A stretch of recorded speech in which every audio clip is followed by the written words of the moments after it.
আল্লাহর নবীর একজন সাহাবী নাম তার জাবের রাদিয়াল্লাহু তাআলা আনহু কোরআনের কাছে আসার পর কেমন করে তার সম্মান বাড়লো, একটু গভীর মনোযোগ বাড়ান। আল্লাহর নবীজির সাহাবী হযরতে জাবের খন্দকের যুদ্ধের দামামা বাজে উঠল। আল্লাহর নবী খন্দকে গেলেন সাহাবীদের সঙ্গে নিয়ে। আল্লাহু আকবার। আল্লাহর নবী খন্দকের যুদ্ধে দামামা বেজে উঠল। তখন যাওয়ার পর সবাই মিলে যখন খন্দকের যুদ্ধে পরীক্ষা খনন শুরু করে দিল, আল্লাহর রাসূল এত ক্ষুধার্ত হয়ে গেলেন, ক্ষুধার যন্ত্রণায় পেটের মধ্যে পাথর বেঁধেছে। পেটের মধ্যে পাথর বাঁধা অবস্থায় খনন করেন। ও ভাই, একটু উঁচু গলায় বলা যাবে কি আল্লাহু আকবার?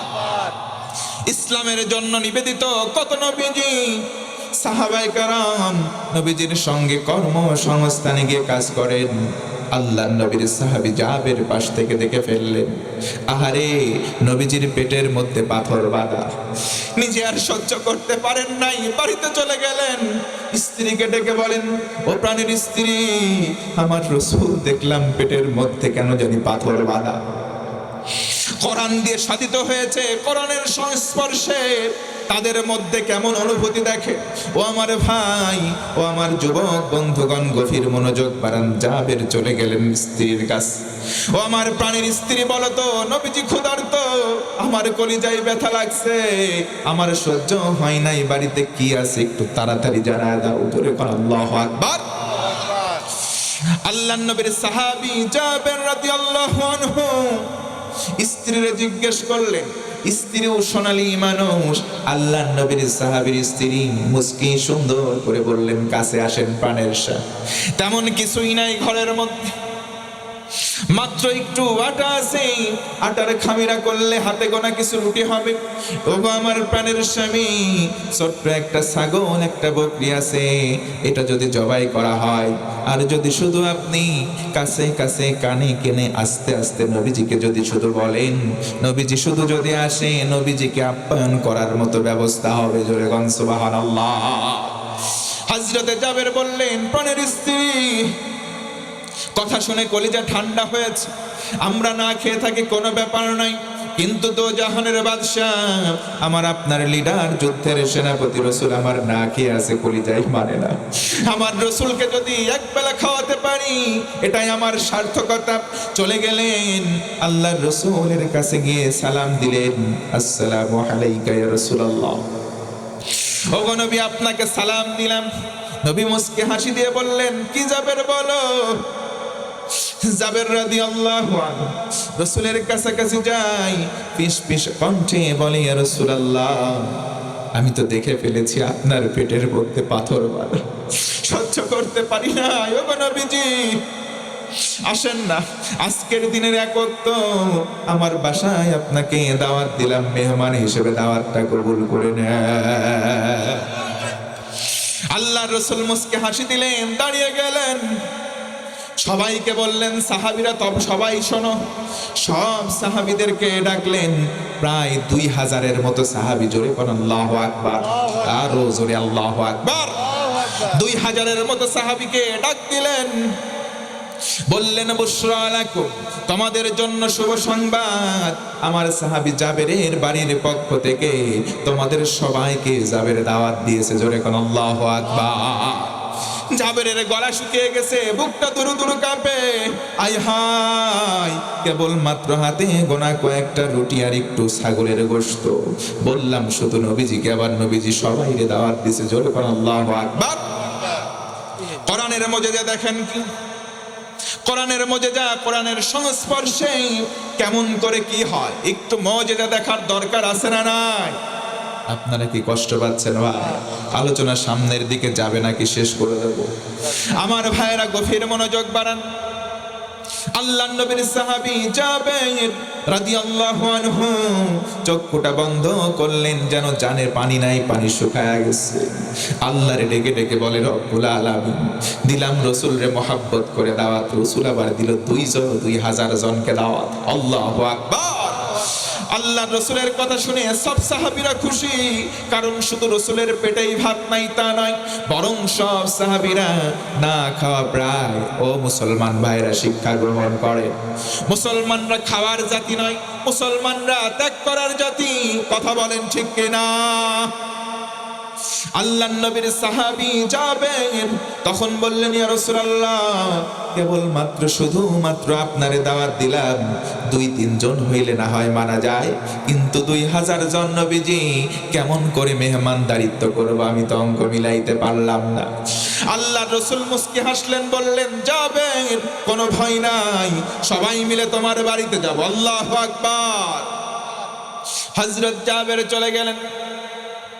স্ত্রী দেখলেন, কি ব্যাপার, শুধু সাহাবীরা আসে আর আসে। আল্লাহু আকবার।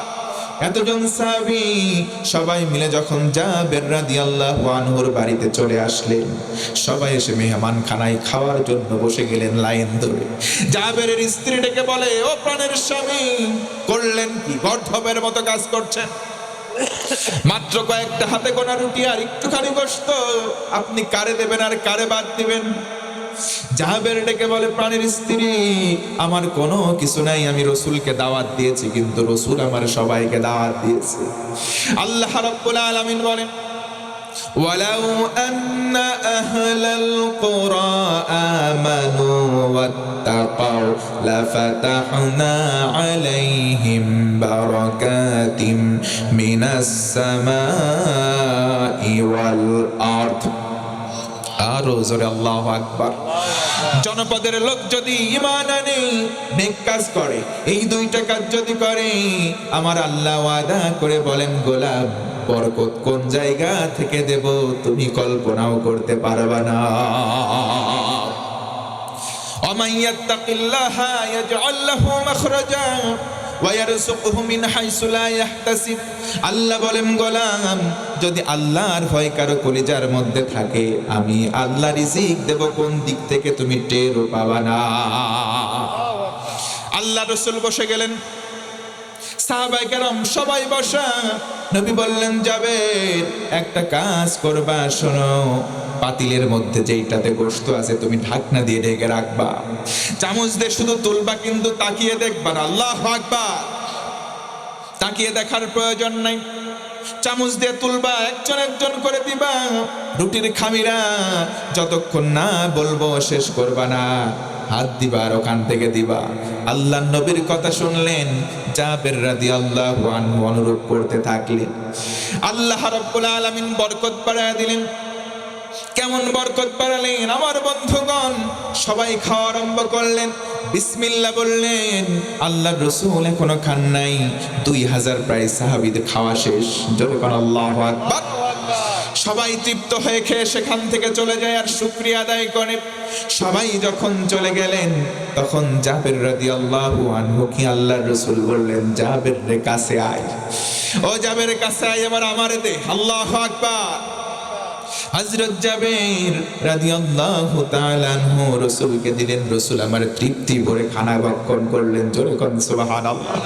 এবার ডেকে বলেন, ও জাবের, এবার একটু পাতিলের মুখটা আলগা করো, দেখো তো তোমার খাবার কই। হযরত জাবের যখন মুখটা উন্মুক্ত করেছে, তাকিয়ে দেখে যেমন খাবার ছিল ঠিক তেমনই আছে।